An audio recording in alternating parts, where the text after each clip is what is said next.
Steve, you got a long relationship with Michael Andlauer. Do you apply, what you learned in Hamilton kind of to your new role and what you're going to do in Ottawa? I think, yes, Noodles. Like, I think a lot of the same principles, just on a different scale. I think we differentiate ourselves in a number of ways. We did it in junior hockey, and I really feel like a lot of the things that we did, we can bring to our team here in Ottawa. Certainly, there's different pressures, a different scale. There's more to deal with, and we have some ideas on how to differentiate ourselves in each area. And Michael's big thing is being best in class, and it's great working for a guy who wants that and puts his resources and passion behind it. But it's a challenge. Like he's a great man and a great leader and a great mentor. But it's he's a challenging guy, and I think that's why we had so much success, is that we were never satisfied with anything that other than trying to be the best.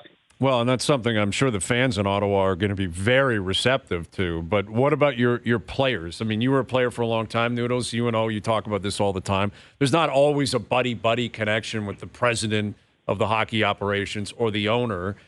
Yet your players are well aware of what comes with a new owner, what comes with a new man at the top, like you're bringing to the table, Steve. How have your players received, your appointment and the new ownership with Michael Andlauer coming in? Yeah, well, I mean, it's been a bit of a challenge, to be quite honest, as far as timing, right? I mean, I'm kind of rolling in here in, end of September, top of October. It's a little different if you have, some time in the off season to be able to get to know your players and spend some time. But this last week, since I was, announced on Friday, I've had some good time with the group, and we were out east in Halifax, and then we had a team builder the next day. So getting to know the guys a little bit, and But I do want to say that it is. I think it's in my mind anyway. It's a little bit different than kind of when we were all playing and growing up, and you have a coach and a manager, and there wasn't that bond or relationship or the communication in particular. And so I'm accessible to the players, and I think we create that culture of communication. It's a different generation. I think the one thing about being back in junior hockey for 7 years I did after I left the Toronto Maple Leafs, it allowed me to understand this generation a little bit better. And I think they get a bad rap. I think they're great kids. They're dealing with way more pressures than what we dealt with coming up. And I respect that. So if we can be there, like, there's a high level of accountability. Don't get me wrong. It's not that's a given. Like, there's a high standard and a high level of accountability, but I don't think we can't differentiate ourselves with a little bit of care and communication.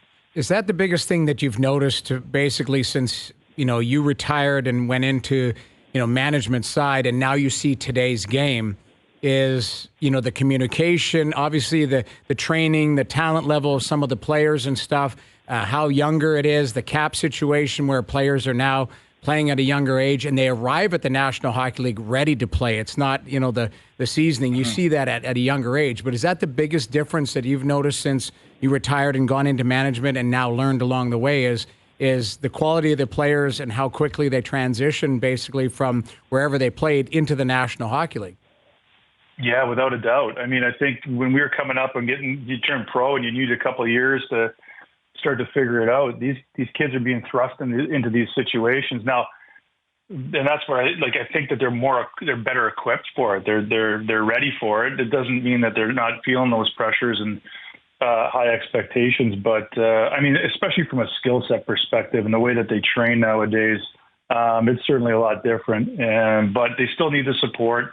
They still need to be, be in an environment where they can thrive. And again, it comes with a high level of accountability. We have a head coach that certainly demands it, and this group works hard, and they're committed, and that's exciting.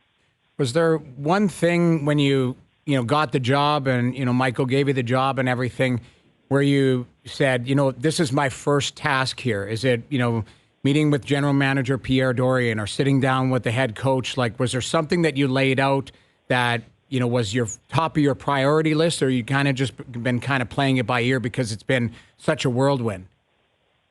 Yeah, no, the first priority was certainly sitting down with Pierre. I think, it needed to be clear that he's the general manager and still in charge of all the day-to-day operations. The only thing that's changed for Pierre is that he's got another layer of support. I certainly bring ideas, and we talk often, and even leading up to it, talking about just some philosophies and things like that. So that was my first priority, to make sure, we're getting close to getting into the season. You want things to be able to move smoothly. There's been great lines of communication with myself and Pierre. And so that was first priority. Now, there are some things, I think, as we move forward here, there's some things that we need that might need something, a little bit more immediate attention. But, most areas I think are sort of the build on the long term and making sure. Michael really talks about being competitive and sustainable. And, so that's my job, to go and identify those areas where our group needs support, maybe even some change in processing and things like that. But so I've been digging in on that. But initially, my first priority was to make sure that the lines of communication were clear with Pierre. With Steve Staios, the new president of hockey operations in Ottawa, and you mentioned that there are some things that are immediate that might need your attention. I'm assuming that would apply to the Shane Pinto negotiation, and I'm curious if you can reveal any details on that in terms of your role. Like, it's obviously, but it's well down the road, but it's a major item on the to-do list for the Ottawa Senators. So are you involved now? Are you included? How do you play a role in that? Yeah, going back to it, Hayes, it's the same thing. Pierre's on this. It's he's on it. And because he's on it, and our general manager, he'll speak to it. That's the one thing I want to make sure that the messaging comes with his responsibility towards that, resolving that and getting that done. He'll speak to that, and I won't. Okay. Well, in terms of the work that's already been done by Pierre, I'm curious again about the timing with you coming in, Stephen, where you kind of land on the pecking order here, because Stützle's locked in, Tkachuk is locked in, Norris is locked in, Batherson's locked in, Shabbat, Zub, Sanderson, Korpisalo. Like, those are major pieces that are locked in. And I'm curious how you approach those players in particular. Are you coming in and evaluating them and then eventually giving your own opinion on how you see them fitting? Or is that work done and you're going to focus on kind of the rest of the roster, because those are young players that have been locked in, and Pierre Dorion and previous ownership decided that those players were worthy of those long-term deals? Yeah, well, I mean, and we're proud to have all those players. I mean, they're a great core group. They're a committed group. They're hungry, and so that's why we're so excited about moving forward with that group. But there's certainly a lot of areas that maybe we don't talk about or see that continue to be improved, that we can improve on within the organization. And again, that's going to be my focus right now. I mean, as far as evaluation, like we talked about, even my family's evaluating every game and having an opinion on it. So, we're, of course, on a day-to-day, and that'll be part of my role as well. I think inevitably there's going to be some tough times. Inevitably there's going to be some questions and some things to deal with. And we got to show some strong leadership from the top, and that'll filter down to our players. Ultimately, our players are the most important, and making sure that we create the right environment with a high standard and accountability that they're committed to is the most important. We know the teams from the outside. You follow the league. You pretty much know everybody in the league. Is there anything or anybody that surprised you early on? Like, you get around, all of a sudden didn't realize Brady Tkachuk was that big of a man, or Jacob Chychrun, how, shredded he is. Like, was there something where you lay eyes or you meet somebody and it kind of pleasantly surprised you, or surprised you in a different way? Yeah, I mean, they're impressive. I mean, this young group's impressive. I think we actually going back to not just this week, Noodles, but when I was with the Oilers last year and we came into Ottawa, and you watched Tim Stützle go head to head with the best player in the world and not back down for a second. And you realize that at that time this kid's got the mindset that it takes. The skill set's always there, but the competitiveness and I don't think there's one thing that really kind of blew me out of the water. Just But going back to, even at the beginning of it was kind of the midway point of last season when we played them, and they have potential. But it's interesting. So that, the team hasn't made the playoffs for the last 6 years.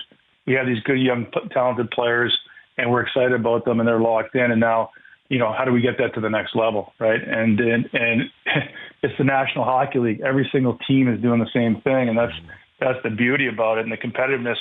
Never mind across the league, but even within our division, how do we break through? And that's what we're most excited about. With Steve Staios, well, that's it, right? We're obviously focused on that division a lot here in Toronto, and the Leafs are expected to be good. Boston was historically great last year. Tampa's been the cream of the crop in the NHL for a number of years. Florida was in a Cup final. Like it doesn't have to be about the Eastern Conference or the whole 32-team league. It's really about the 8 teams in your own division. And I was saying this earlier this week, and I know you're really familiar with this market, Steve. I think people here in Toronto are craving the Battle of Ontario. I really do, because it was such an amazing ride in the late 90s, early 2000s. I know you're relatively new to the Ottawa area now, but do you get the sense like people out there would embrace that as well? And is that something that I think would be a really cool story to see Ottawa, Toronto, Montreal at some point, these geographical rivals really battle it out? Well, I really do. And I think you touched a little bit on the history of the Battle of Ontario, and that's what makes hockey so great, is these rivalries and these divisional matchups, and then ultimately, the playoffs and getting into a series. And boy, does that ever drive the fan base. So, if in fact you get in that situation where it's a playoff series, or even the Battle of Alberta was like crazy, and Noodles knows that as well. So It drives the market, it drives the fan base, and I think it really, gets the players energized too, and gets up for those games.